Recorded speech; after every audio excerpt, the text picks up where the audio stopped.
So today I have been praying to see okay, God, what do you have for us? What do you have for our community? What do you have for us to share? And as I was praying, I kind of came to the conclusion that us as humans, we all have an innate desire to build. Come on, where are all the hands-on people who like to build things, who like to craft things? Come on, crocheters, the I don't know, something hands-on people. Where are you guys at?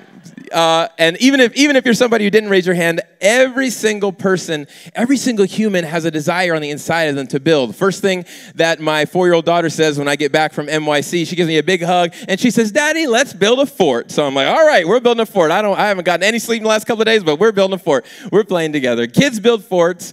Teenagers build their image. They're trying to figure things out. You see a teenager and they're wearing a shirt that's way too big for them or way too small for them. I'm like, you'll figure it out. Teenagers are building their image. You, me, we build our resume. We try to involve ourselves with things and try to make the right decisions to build our resumes. When we're working, we're building things. Even when we're resting, we're building habits. What do you go to for comfort? What do you go to for some rest? What do you go to for entertainment? Some leisure.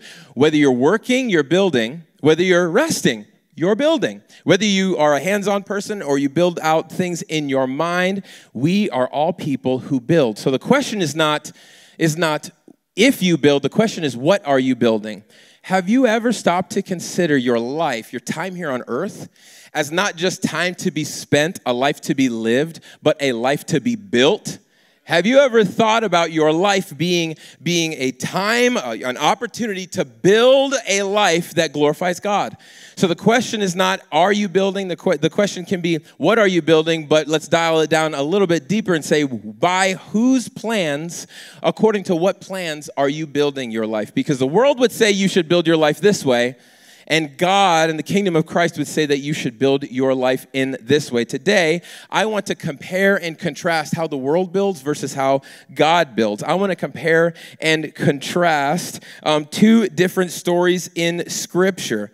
Two different structures that were built and ask the question, which structure does our lives resemble? There's a story in the Bible that I want to share from, and then God's subsequent remedy to how he shows us how to build. Today we're going to talk about the story, the Tower of Babel compared to what the Bible calls the tabernacle. If you're taking notes, you can write down the title of the message this morning. It's called Tents and Towers. Tents and Towers. God loves to build tents. The world loves to build towers. What does your life resemble? So before we get into the word, let's pray and just ready our hearts to really receive what God has for us today. Why don't you close your eyes, bow your head. Lord, we thank you for your word. We thank you for the truth that's found in your word. God, I pray that our hearts would be open to receive. God, I pray that your peace would reside with us today. God, I thank you that you are calling us to be a house, to build a house and a space for worship, God. I pray that we wouldn't look to the world to inform us on how to build and how to live. But God, I pray that we would look to see how you want to build. God, we love you. It's in your name we pray. We open our hearts for the word in Jesus' name. Everybody said, amen, amen. So the context for our story today comes directly out of the story of Noah and the ark, the worldwide flood that took place in Genesis. And this is so interesting to me. I grew up in church. I don't know if you did. Why is this like the most popular story in the Bible? Like that's the one we teach our kids is the Noah and the ark. And spoiler alert, everybody dies. Why is this like the story that we teach? Daniel and the lion's den, I get it. You get to pet the lions. That's cute. That's great. But everybody dies in the story of the flood. Like, I can't swim. This is my worst nightmare. Like, raining for 40 days and 40 nights, this is crazy. But the story that we want to talk about comes right out of this. We don't have time to get into the context of, like, all the death and all the destruction. I'll leave that for Pastor Sam. He can do that.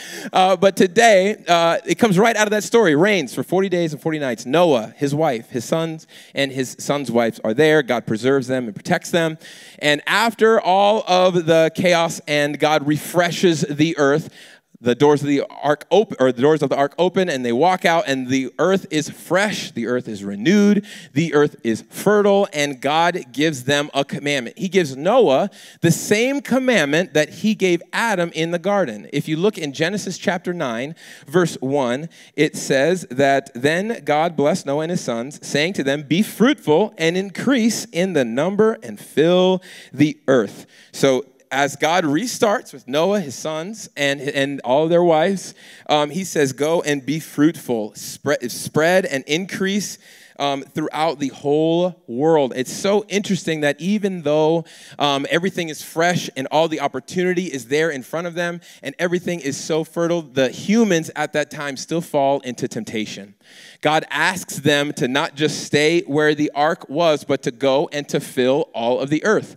The Bible continues to say that as they go and spread, they find a plain, and in a plain in the land of Shinar. Don't take my word for it. Let's look right here at Genesis chapter 11. Genesis chapter 11. As the world is developing and is getting populated, it says, now the whole world had one language and a common speech. As people moved eastward, they found a plain in Shinar, a fertile field that was lush and green and really nice to live and plant crops, and they settled there. Someone say settled there. And they said to each other, come, let's make bricks and bake them thoroughly. They used brick instead of stone and tar for mortar. They said, come, let's build ourselves a city with a tower that reaches to the heavens, so that we may make a name for ourselves. Otherwise, we will be scattered over the face of the entire earth. It's so interesting to me that at the moment that all of the world is at their fingertips and they have everything in front of them, they're not in a moment of struggle. They're actually in a moment of abundance and potential, that they still fall into temptation. Sometimes the most dangerous time in your life isn't when things are falling apart. It's when everything is falling into place. What do you do when everything is working out? What do you do after you got the opportunity that you've been praying for? What do you do whenever you find yourself in a moment when God is blessing you, when you are seeing victory in your life? You see, there's a temptation that we can fall into. There's a temptation to settle in our comfort. And there's also a temptation to rise in ambition and build a monument to yourself to say, hey, look at me, I did this. There's a temptation that us as humans want to either fall into comfort or rise in ambition, and that is the temptation of Babel. That is the temptation of Babel. Whenever you find yourself in an area, will you settle in comfort, or will you rise ambitiously to build a monument of yourself? This is the Babel. This is wrong. This is a twisted version. It's interesting that, is it wrong to want comfort in your life? No. Is it wrong to have goals and dreams and ambition? No. But in each and every one of us, there are goals and desires and things that we're drawn to. And if there's something in each and every one of our hearts, how many of you know it can get twisted and we can use it to glorify ourselves instead of God? It's not wrong to want comfort. It's not wrong to want to have ambition. But when it's twisted to build a monument to yourself, that's no good. How do you know if maybe you're thinking, okay, I'm looking at my life, I'm looking at my job, I'm looking at my family, I'm looking at everything I've got. How do I know if I'm building a monument to yourself? How do I know if I'm building a monument to myself? I think back to my previous ministry context at the church I was youth pastoring at before I came to Artisan, and it was a great learning experience. It was the first time that I really got to put my hands on ministry and really try to build something and really try to pastor people, really try to help people. Whenever I came in on the team, the youth ministry was maybe 5 or so kids, and they were meeting in a basement. It was just kind of like a smaller thing. And I had all these ambitions. I just came out of Bible school. I got filled with all these God-sized dreams, and I had this God-sized idea for my life. And I said, no, we can't meet in this basement. I tried to change some things around, but in hindsight, looking back, what I was putting my hands to, I was building a ministry that I wish I had, not pastoring the kids that I actually did have. I would set up these lights. I would try to make these presentations. I would try to do these things to try to make it seem like, hey, this is where we're going. Hey, look at what I'm building. Hey, see me for this. And when I really realized that's not what these students really needed, if I could go back, I wish I could tell myself, hey, Philip, don't try to manufacture a ministry that you think you need. Can you just show up for the people that God is asking you to show up for? How do you know if you're building something? How do you know if you're building a monument to yourself? I would ask, for you to check your desires. Are you desiring some significance in the things that you're building? Are you desiring people to see you as a success from the things you're putting your hands to? I would ask, where do you find security in your life? Do you find security in the thing that you are building? Some scholars believe as the people built this giant tall, this tower, this temple, this pyramid, that they built it with some of the same materials that Noah built the ark with. Noah built it with this specific wood and this waterproofing material. They might have thought, you know what, just in case God sends another flood, I'm going to waterproof this temple so that I can climb up here and I can be saved. Not because I trust God, because I can still build a monument for myself and still find myself secure. Where do you find security in? Do you search for notoriety in the thing? Because no matter what you're doing, no matter where you're at in your life, even me in my position here, you in your position here, Babel is always calling us.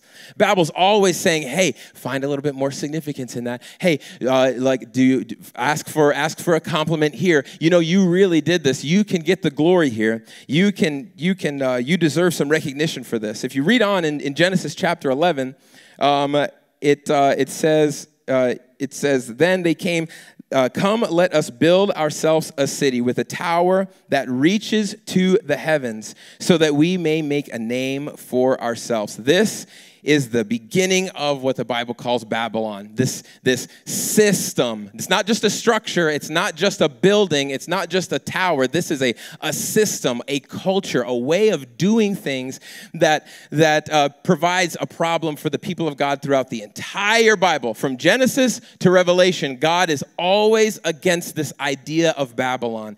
Raising yourself to be in the place of God. Glorifying man over God. Settling in comfort, rising up in ambition. And it's interesting because us as Christians, we know how to make things sound spiritual and how to present our ambition so that people don't come against it. We have a way of curating our life and only showing the highlights, or we have a way of presenting ourselves as our desire. You know, this doesn't even sound really like a bad thing. They were building a temple so that they could reach God. They were doing something good. They were building cities, but no, their motivation was self-idolatry, self-exaltation. If you look at the history, if you're a history person, this building, this tower would have been considered, this is a fun word, ziggurat. Turn to somebody and say ziggurat. I bet you didn't think you were going to come to church and say ziggurat this morning. This was a temple that was so common in all across that region and all across that time. It wasn't just a structure. This was a statement of theology. This temple that they were building, this tower that they were building, symbolized an ascent from earth towards the heaven. And at the top was a shrine where people believed the gods would come down, meet with humanity. Unlike God's design for the tabernacle, ziggurats were built from the ground up. Humanity's attempt to climb to God rather than invite him to come and dwell with them. They were man-made mountains, false gardens of Eden, symbols of human pride and self-sufficiency. Building a ziggurat was an act of control, saying, we can reach heaven on our own terms. I can reach heaven on my own terms. There was a giant temple or a giant tower with a shrine on top. A giant example of human ingenuity with a temple on top. Can I tell you today, God doesn't want to be the crown jewel on the top of the thing that you build. God wants to be the entire structure. He wants you to build your life according to his plans. We're going to talk about that, but God never asked to be an accessory to your idea. He wants to be the motivation for why you live. The tower with its top in the heavens wasn't about architecture, it was about autonomy. We don't need you, God. We will be our own gods. We'll be our own gods. You know, we look at people in the world that identify as atheists. They identify through their words. They say it and they share words from their platforms. But I have been challenged by different speakers or different times when I never have identified as an atheist with my words, but sometimes I identify as an atheist when I don't rely on God and the things that he's asking me to do. And I think I can do it myself. And I can do it by my own power. And me and the atheist would agree to say that I am my own God. You maybe have thought that too. Don't try to be your own God. And this is what God does as in this scenario. Don't let your life look like a tower. Make it look like a tent. In Genesis 11, keep reading, it says, "But the Lord came down to see the city and the tower of Babel, or the tower of the people that they were building. The Lord said, if as one person speaking the same language they've begun to do this, then nothing they plan to do will be impossible for them. Come, let us go down and confuse their language, so they will not understand each other." So the Lord scattered them from there all over the earth, and they stopped building the city. That's why it was called Babel, because the Lord confused the language of the whole world. From there, the Lord scattered them over the face of the earth. So interesting to me. I don't know if I'm the only Bible nerd in the room. It's so interesting.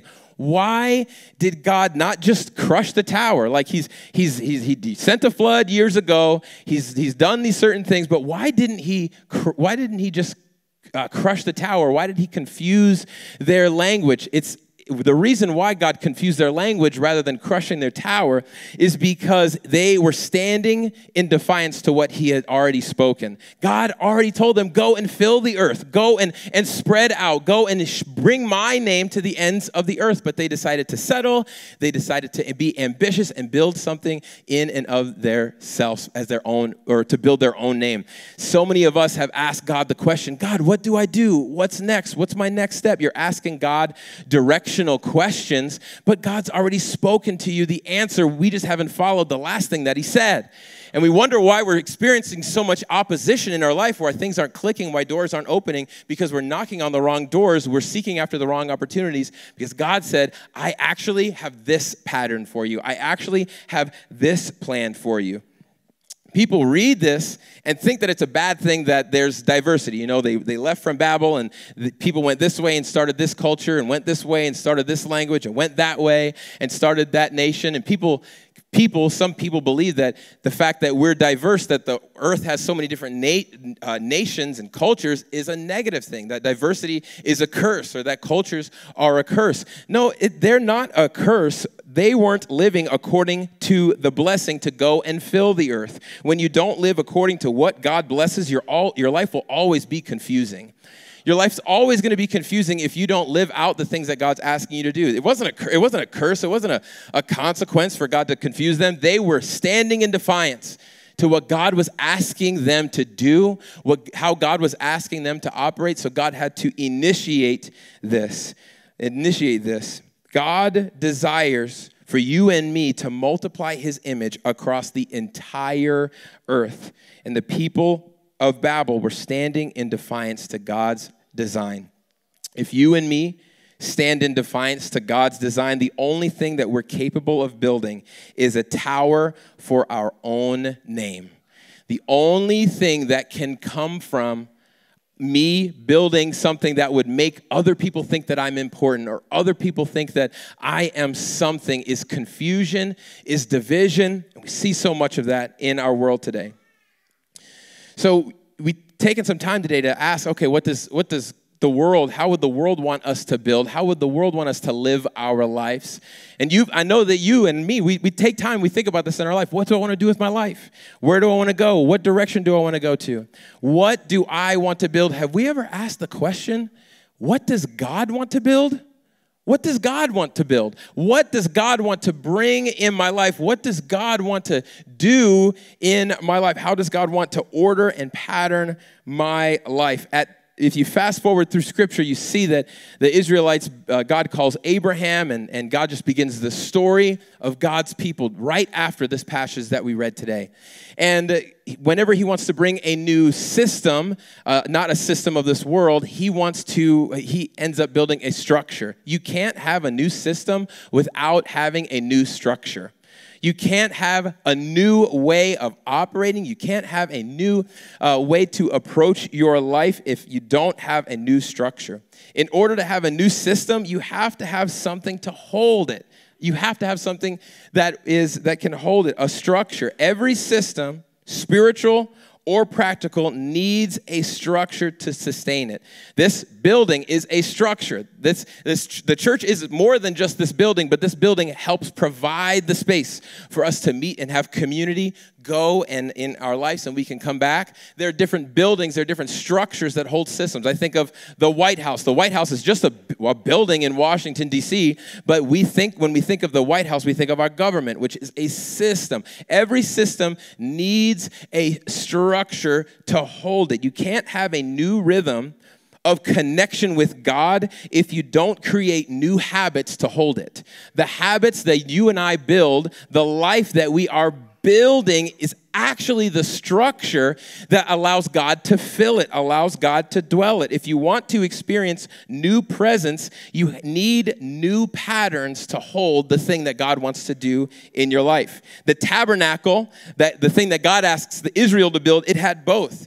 God gave them a pattern, a structure, and through that pattern came his presence, the system of connection with him. You can't pray for God's presence to fill your life if you haven't built anything to hold it. What does your life look like? Do you even have any margin in your life to connect with God on a day-to-day basis? Do you even have enough margin in your finances to where when God asks you to be generous, you can be that and you can do that? Do you have margin in your family life to actually raise your kids in the gospel, in the truth, or do you drop them off with me, or do you drop them off with Casey and expect us to do it? Do you have a moment, do you have structure in your life where you can build the thing that God wants you to do? You can't pray for God's presence to fill your life if you haven't built anything to hold it. God wants, and he's wanted for as long as we've been here, he wants to dwell with you. He wants to dwell with his people. So in the Old Testament, since he wanted to dwell with them so bad, he actually asked them to build him a structure. You can't have a system without a structure, so he asked them to build it. You can turn in your Bibles to Exodus chapter 25. This is the beginning, this is the initiation of Israel building a tabernacle. Someone say tabernacle. Tabernacle was a kind of like this modular compound of like where it was like they had a tent in the middle and it had specific furniture and all these different things where they could set it up and they can connect with God, and it's called the tent of meeting, where they would go in and meet with God, and they would tear it down and they would move to the next area, and it was this specific plans and specific measurements with specific materials. And this is the moment where God asks Moses to start to initiate this, begin to build these things. So in Exodus 25, starting in verse 1, the Lord said to Moses, "Tell the Israelites to bring me an offering. You are to receive the offering for me from everyone whose heart prompts them to give. These are the offerings you are to receive from them: gold, silver, and bronze, blue and purple scarlet yarn, and the fine linen, goat hair, ram skins, dyed red, and other types of durable leather, acacia wood, olive oil for the light, spices for the anointing oil, and for the fragrant incense, onyx stones, and other gems to be mounted on the ephod and the breastpiece." And then this, I love this. Then have them make a sanctuary for me. Someone say sanctuary. "And I will dwell among them. Make this tabernacle and all of its furnishings exactly," someone say exactly, "exactly like the pattern I will show you." God's tabernacle was was a remedy for the Tower of Babel. This is not a structure that would exalt humans and allow them to be the seat of authority. No, God says, I want to come and dwell with you. I want to be in the midst of you. So many cultures of that time think that gods are separate and we need to send somebody up the mountain and they can come down and tell us what God says or how God wants us to live. But God, our God, says, no, I don't want a middleman. I don't want this weird false priesthood in between me and you. I want to actually come down where you are. I want to be present with you, and I want to direct you. I want to guide you. I want to be your father. I want to be present with you. Our lives should resemble a tabernacle, not a tower.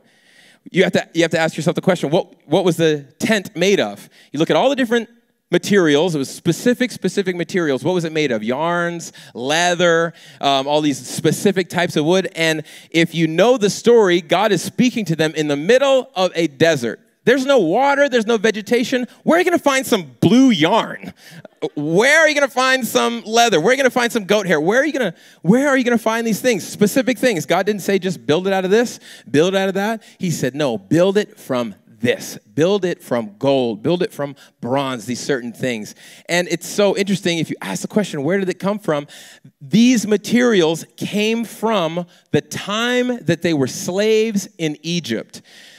All of these materials, God told them when they were leaving Egypt and they were going to walk through the Red Sea, and maybe you've heard that story before. Before leaving Egypt, God said, take from these people who've been taking from you all of this time. Get the spoils, grab the gold, get all of the materials and take them with you. The season of bondage is not going to be for nothing. This season of oppression is not going to be for nothing. They ended up taking the spoils from this victory and building a house of worship. Some of you might be asking, why have I gone through this dark time? Why was I oppressed for this for so long? Why have I dealt with this addiction for so long? God says this was not for nothing. You're actually going to take the materials from the season of brokenness, the season of addiction, the season of slavery to sin. You're going to take those stories, take those truths, take those lessons, take those things, and it's going to build a house for worship for me so that people don't know your name, so people know my name. So people know that I'm somebody who can take all things and work them for the good.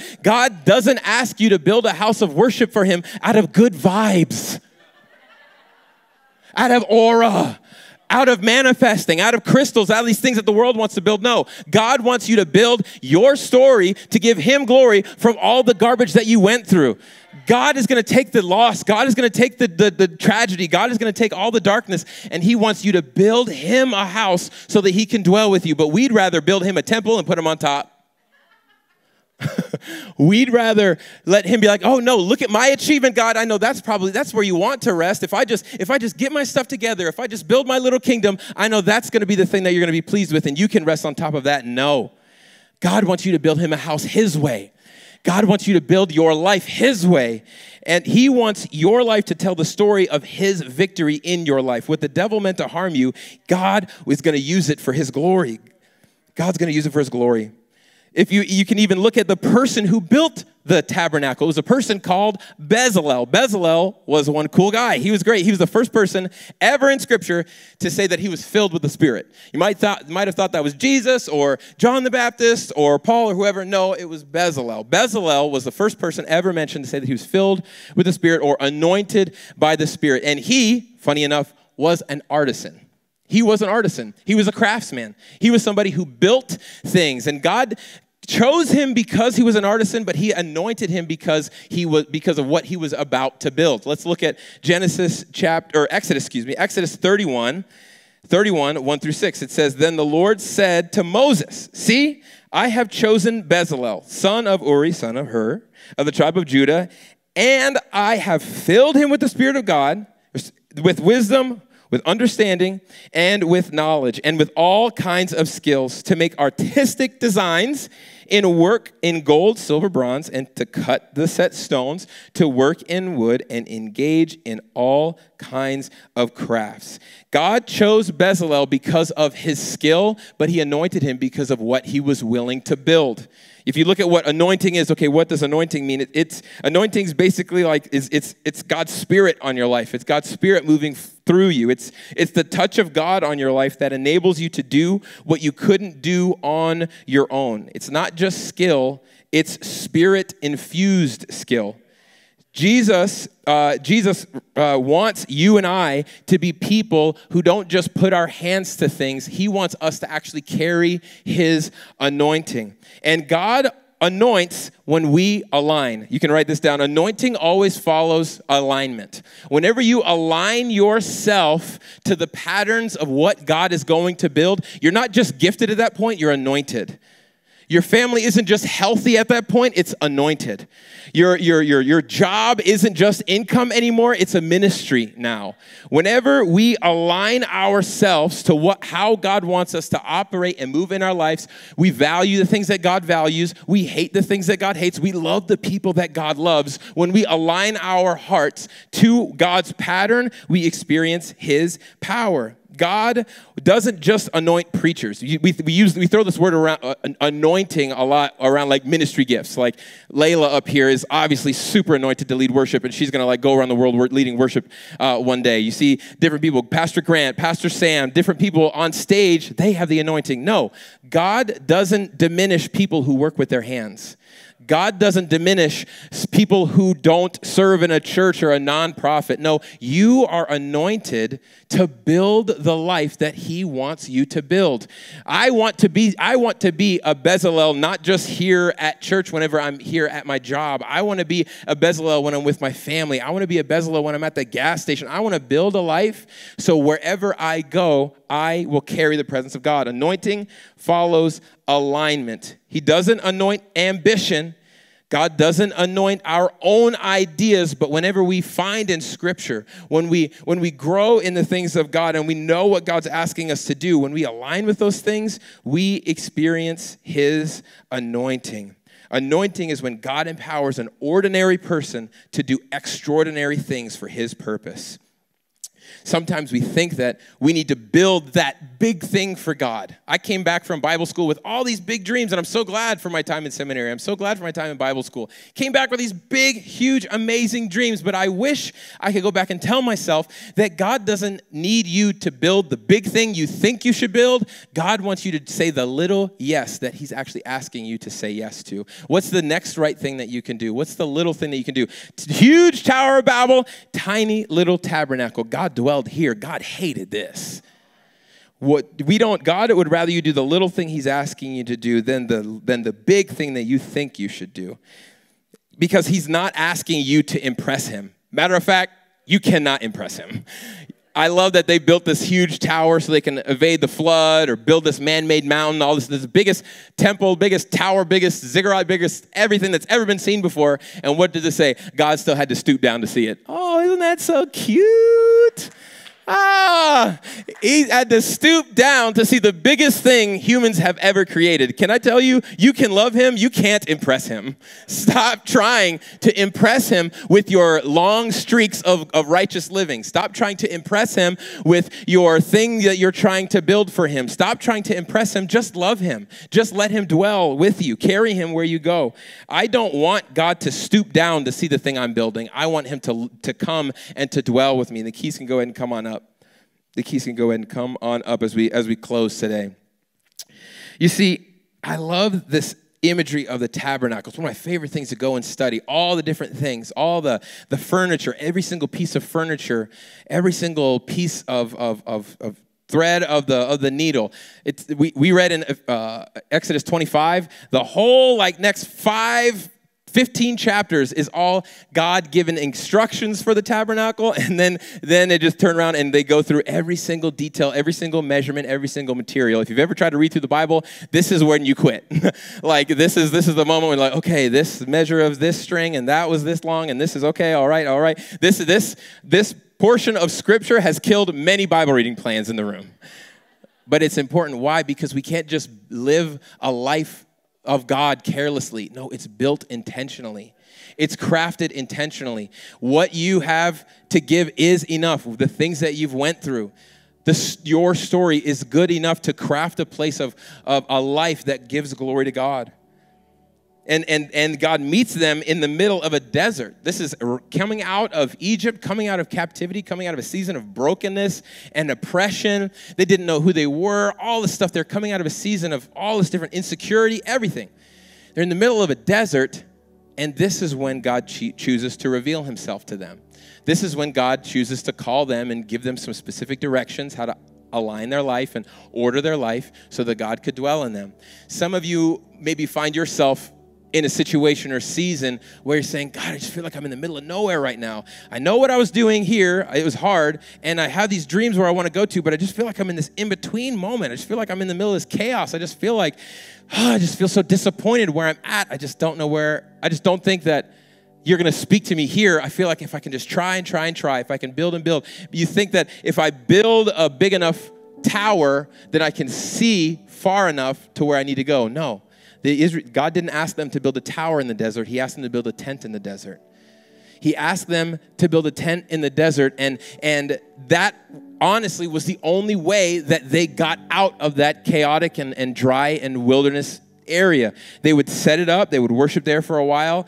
The Bible says that there would either be like a pillar of fire, or a cloud, and then when the cloud would lift, they would. It was a modular. They could tear it all down, pack it up, and they could move to the next area. And they could move to the next area, and God would say, "Hey, set up shop here, plant here," and they would unravel everything, set up the worship, and they would worship God and connect with God, and they would move on to the next thing. All the way throughout an entire generation had to die in the wilderness, and then they came into the promised land of Israel. God is, maybe you're asking for God to direct you, but God can't direct you if he doesn't dwell with you. When you allow him to dwell with you, whenever you order your life in a way that gives room for him, it's easy for him to direct you. It's easy for him to show you the next right step to do. It's easier for you to get closer and closer to the promise that you want to experience in your life whenever you allow him to dwell with you. God will only direct you if he dwells with you. Israel learned this through the tabernacle, through building this tent, is the greatest blessing is his presence. The greatest blessing in your life is the indwelling presence of God, him filling you to overflow. Whenever you and I begin to think that there's something else in my life that will benefit me more than the presence of God, that's when we begin to start building towers. The second that we think that something else is what I need in my life, that's when we start picking up bricks and start stacking them down and start building our own towers so that people can look at me. That's going to give me the opportunity. That's going to give me what I need, instead of allowing God to dwell with us. The greatest blessing is his presence. When you stop seeing his presence as the blessing, you'll start chasing your own name. If his presence isn't your greatest treasure, you'll trade intimacy for image. You'll trade a tabernacle and you'll start building a tower. If you build by pride, God is always going to resist it. God says he resists the proud but gives grace to the humble. If you build your life by pride, self-exaltation, self-reliance, if you build it by pride, God will resist it. But if you build it by pattern, he will rest in it. And it could be anything that you're putting your hands to. Don't hear me. Don't hear what I'm not saying. I'm not saying that God's asking you to start something new. Maybe it's the thing that you are putting your hands to right now, the assignment that you have right now. God will fill what you are faithful to build, your life. He wants to fill your life. He wants to spend time with you. He wants to direct you. He will fill what you are faithful to build. I love Jesus so much because he shows us the way. He literally shows us and helps us. The disciples were asking, like, how do I pray? How do I connect with you? How do I pray? The first part of the Lord's Prayer that we've heard before goes against this Babel temptation, goes against the temptation to rise yourself up to be God, to exalt your own name. Look at Matthew chapter 6 as we close. Matthew chapter 6, verses 9 and 10. It says, then this is how you should pray. Our Father in heaven. Not me, who's ascending to the place of having all the answers, and then I can come down and tell people what it is, what's my next step, or what they should do, or manipulate people, or lord over people. I'm not trying to get to heaven to get the answers. God, I know you're in heaven. You're the one who gives me direction. Hallowed be your name. God, I want people, when they look at me, I want them to glorify you. I want my life to be aligned in such a way. I want my life to reflect the kingdom of heaven in such a way that they say, you're great, not me. Hallowed be your name. Your kingdom come, not mine. Your will be done, not mine, on earth as it is in heaven. I want this to be the anthem of my life. Your will be done, not mine. Your name be known, not mine. You be the one who gives direction, and I'll follow. So why don't you close your eyes, bow your head, as we just close today, reflect on what God's speaking to us. God, we love you. And we see that through Scripture that there's obviously two different ways to build, two different ways to live, the Babel way and the tabernacle way. God, you always provide a better way. So Lord, I pray for those who have found themselves settling in comfort and settling instead of following your direction. God, let us not stay in a land that's comfortable, stay in mindsets that don't serve us anymore, or relationships that don't serve us anymore, or situations that are only comfortable and don't glorify you. God, I pray for those who are filled with dreams in their hearts and plans for their lives. God, I pray that they wouldn't chase ambition, but they would follow you. They would submit that ambition and let the true plan of their life come forward, and they can follow it with everything that they have, God. God, we're sorry for the times that we've built Babels in our lives. And God, we actually want to be people who build you a tent, who build you a dwelling place, Lord. We want you to be at home in our lives. We want you to feel comfortable in all of our lives, not just when we're here at church or around Christian friends. We want you to come into our lives and dwell with us and direct us. Come in and put your feet up, Jesus. Spend some time with me. I want to know you. I want to hear your voice. I want to learn your voice. God, we love you. We ask that as we go from this place, Lord, I pray that we would be living tabernacles, God, moving and being directed and being filled with your Spirit, and we can glorify you in every area of our lives, God. Lord, I thank you so much for who you are. I thank you for what you teach and what you've done for us on the cross, Lord. Lord, let that never grow old or tired to us, God. We love you. It's in your name we pray. Everybody said, amen. Come on, if you love Jesus, say amen. Amen. Amen. Come on. You can stand to your feet this morning.